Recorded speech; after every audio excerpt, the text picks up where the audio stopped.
یعنی دیکھیں ہم کیا کہتے ہیں، ہاں یہ جان بچانے کے لیے اب ایمان لے کر آ رہی ہے، ہاں بعد میں یہ خیانت کر دے گی، بعد میں یہ دھوکا کر دے گی، بعد میں یہ الگ سے اگر دھوکا کر دے گی، بدلہ لے لے گی، ایسا ہمارا ہوتا ہے نا؟ ابھی میرے سامنے کچھ نہیں، مجبور ہے تو ایمان لے کر آ رہی ہے، لیکن بعد میں جا کر یہ بدلہ لے گی ضرور مجھ سے، یہاں سے چھوٹ کر جائے گی تو اللہ یہی یہاں پر بتا رہا ہے نبی صلی اللہ علیہ وسلم کو، اگر یہ جن کو آپ لوگوں نے چھوڑا ہے پیسہ لے کر، فدیہ لے کر، آپ کو لگتا ہے کہ یہ آپ کا بدلہ لیں گے اور ابھی ٹائم بینگ کے لیے ایمان لے کر آ رہے ہیں، مسلمان بن رہے ہیں، تو اللہ تعالیٰ کہتا ہے تمہیں ڈرنا نہیں ہے بالکل بھی، ان کے دل میں جو بھی ارادہ ہے خیانت کرنے کا، دھوکہ دینے کا، وفاداری نہ کرنے کا، ان کے دلوں میں جو ہے وہ صرف اللہ دیکھ سکتا ہے، رائٹ؟ ہم نہیں دیکھ سکتے، دوسرے نہیں دیکھ سکتے، تو اللہ کہتا ہے آپ پریشان نہ ہو اے نبی، وہ اگر ایمان لے کر آتے ہیں، وفاداری نبھانے کی قسم کھاتے ہیں، جو بھی ہے، آپ پریشان نہ ہو کہ بعد میں یہ جا کر آپ کا بدلہ لے لیں گے۔ اگر وہ آپ کے ساتھ خیانت کرنا چاہیں، یعنی دوبارہ مسلمانوں کے خلاف سازش کرنا چاہیں گے، تو اللہ تعالیٰ ان کے ارادوں سے باخبر ہے، واللہ علیم حکیم، اللہ جانتا ہے نا۔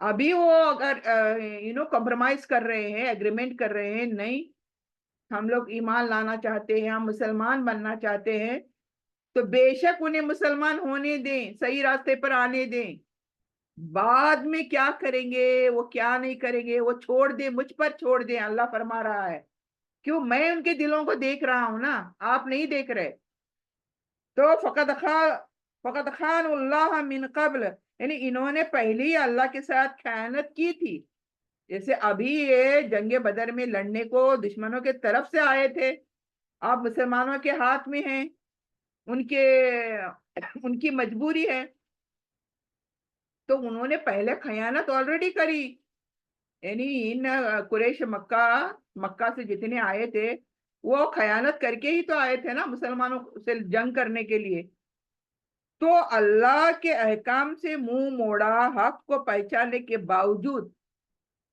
انکار کیا اور اللہ کی نافرمانی کی، تو اللہ کے ساتھ انہوں نے خیانت کی، لیکن یہ نہیں کہ کوئی اللہ کو نقصان پہنچا سکتا ہے، اتنا کرنے کے بعد کہ یہ لوگ اللہ کو نقصان پہنچانے والے تھے، بلکہ اللہ کے عہد اور احکام کے خلاف ورزی کی تھی انہوں نے، فَأَمْكُنْ مِنْهُمْ، یعنی اللہ نے ان کے سابقہ بدعمالیوں کے نتیجے میں مسلمان کو ان پر قابو پانے کا موقع دیا تھا، مسلمانوں کو موقع دیا نا اللہ تعالیٰ نے، دیکھو 313 1000 پر بھاری پڑ گئے، وہ کس کی وجہ سے؟ مسلمانوں کی طاقت کی وجہ سے نہیں، بلکہ اللہ تعالیٰ نے مدد کی، تو یہاں پر اللہ یہی بتانا چاہتا ہے کہ یہ مسلمانوں کو ان پر قابو پانے کا موقع اللہ نے دیا تھا، اس سے معلوم ہوتا ہے کہ اللہ تعالیٰ دشمنوں کی سازشوں سے بھی پوری طرح باخبر ہے، یعنی دشمن کیا سازش کر رہے ہیں یہ تمام چیزیں اللہ تعالیٰ جانتا ہے، میں نہیں دیکھ سکتی لیکن اللہ تو دیکھ سکتا ہے، واللہ علیم حکیم، آخر میں اللہ تعالیٰ اپنی دو صفات بیان کر رہے ہیں، علیم حکیم، علیم بہت علم والا، اللہ کے علم کے پاس کوئی ٹکر کا ہے ہی نہیں نا، سارا علم اللہ کے پاس، اور حکیم، تمام فیصلے جو بھی ہوتے ہیں دنیا میں وہ حکمت پر مبنی ہوتے ہیں، یعنی اللہ تعالیٰ جو بھی کرتا ہے دنیا میں اس کے پیچھے حکمت ہوتی ہے، wisdom, and we never know it، ہمیں نہیں پتا ہوتا لیکن اللہ knows it، تو ہمارے لیے سبق کیا ہے؟ دلوں کے ارادے بھی اللہ کے علم میں ہے ہمارے، اور کسی کی خیانت سے ہمیں گھبرانا نہیں چاہیے، کیوں؟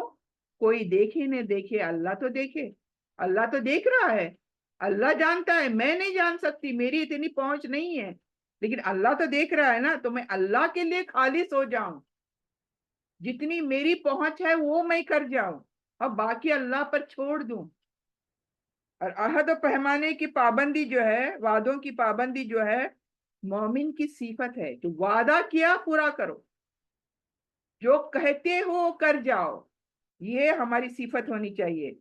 اور ہمیں اللہ کی حکمت پر بھروسہ رکھنا چاہیے، وہ دشمن کی پوشیدہ سازشوں کو دیکھ رہا ہے۔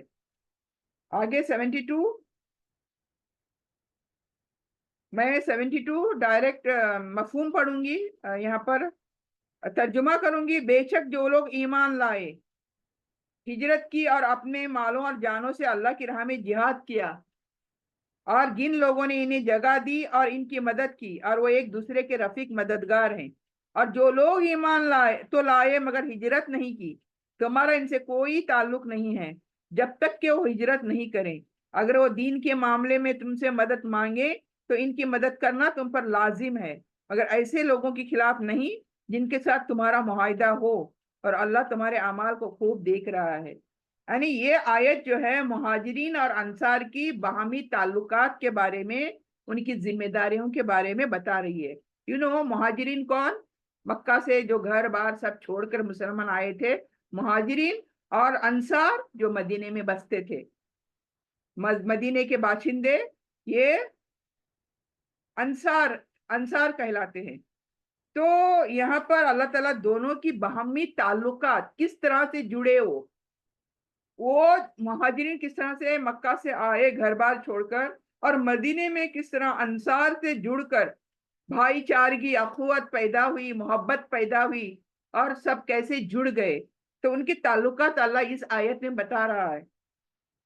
یعنی جو لوگ ایمان لائے، اپنا گھر وطن سب کچھ دنیاوی تعلقات چھوڑ کر اللہ رسول کی خاطر ہجرت کی انہوں نے، اور اپنے مال و جان سے دین کی مدد کی انہوں نے، وہ بہت بلند مقام پر ہیں۔ کون؟ مہاجر، جو مکہ چھوڑ کر آئے، یہ مہاجر کی یہاں پر ان کا لیول سٹیٹس بتایا جا رہا ہے۔ اور انصار کون ہیں؟ جو مدینے کے وہ مسلمان ہیں جنہوں نے مہاجرین کو اپنے گھروں میں جگہ دی۔ آج ہمارا سوچے، ہماری مثال بھی لے لیں، آج ہم ہمارے گھروں میں کتنے لوگوں کو جگہ دیں گے؟ ہم کس کو بلائیں گے ہمارے گھروں میں؟ دیکھیں، یہ انصار نے تمام مہاجرین کو اپنے گھروں میں جگہ دی، ان کی مدد کری، دین کے لیے قربانیاں دیں، وہ بھی اللہ کے نزدیک عظیم مقام رکھتے ہیں۔ کون؟ انصار جو ہیں اللہ کے نزدیک مہاجرین بھی رکھتے ہیں اور انصار بھی مقام رکھتے ہیں۔ اولئک بعضهم اولیاء بعض، یعنی یہ سب ایک دوسرے کے مددگار ہیں، رفیق اور پشت پناہ ہیں۔ یعنی یہ جو انصار اور یہ جو مہاجرین ہیں ایک دوسرے کے پشت پناہ ہیں، یعنی بیک بون جیسے کہتے ہیں نا، ایک دوسرے کے مددگار، سہارا دینے والے۔ تو اللہ تعالیٰ یہاں کہتا ہے صرف زبانی ایمان کافی نہیں ہے۔ جو لوگ ایمان تو لائے لیکن اس وقت ہجرت نہیں کی، کچھ لوگ تھے مکے میں ایمان تو لائے تھے لیکن ہجرت نہیں کری تھی مسلمانوں کے ساتھ، تو یہاں پر ان کے ساتھ اس مخصوص ولایت اور اجتماعی ذمہ داری کا وہ درجہ نہیں تھا جو مہاجرین و انصار کے درمیان قائم تھا۔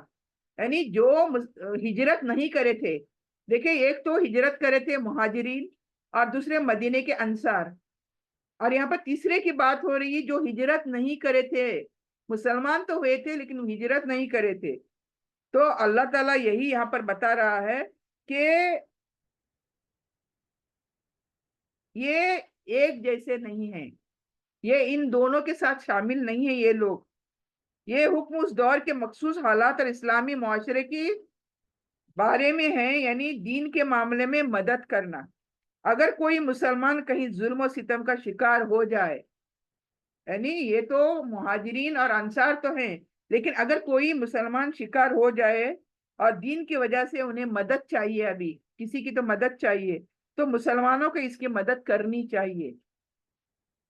لیکن اصول بتایا گیا کہ اگر اس شخص کی مددگاروں کے مقابلے میں جنگ کرنا کسی ایسے گروہ کے خلاف ہو جس کے ساتھ مسلمانوں کا معاہدہ ہے، تو معاہدہ توڑ کر جنگ نہیں کی جا سکتی۔ یعنی یہ جو تیسرے مسلمان ہیں مکہ کے، جو جنہوں نے ہجرت نہیں کری، ان کے ساتھ سمجھو کوئی لڑنے آ گیا، جنگ کرنے آ گیا، تو یہ مسلمانوں کو، مہاجروں کو مدد کرنی چاہیے. لیکن اگر ان مسلمانوں کے ساتھ جو جنگ کرنے آ رہا ہے ان کے ساتھ ہمارے مہاجروں کا ایگریمنٹ ہے، معاہدہ ہوا ہے، تو پھر ان کی مدد نہیں کرنی چاہیے. یہ یہاں پر بتایا جا رہا ہے. یعنی اسلام میں عہد اور وعدے کی پابندی کتنی ضروری ہے، یہ یہاں پر سمجھ میں آتا ہے. کتنا ضروری ہے عہد نبھانا. تو یہاں پر آگے دیکھتے ہیں ہم آیت 73.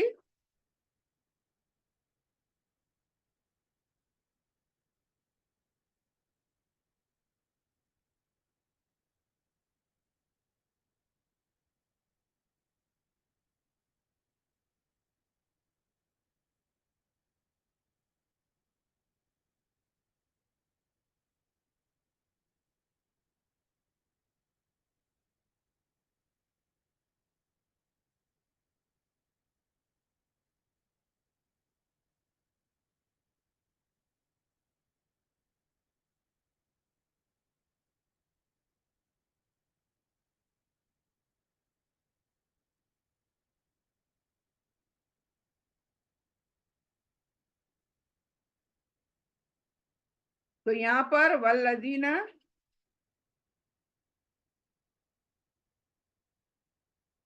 آمنوا وہاجروا جاہدوا فی سبیل اللہ والذین آووا ونصروا اولئک هم المؤمنون حقا لهم مغفرۃ ورزق کریم.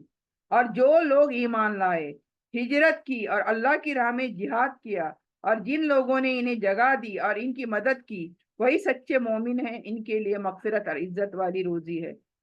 تو یہاں تمام دیکھیں جنگ کے متعلق ہی باتیں ہو رہی ہیں.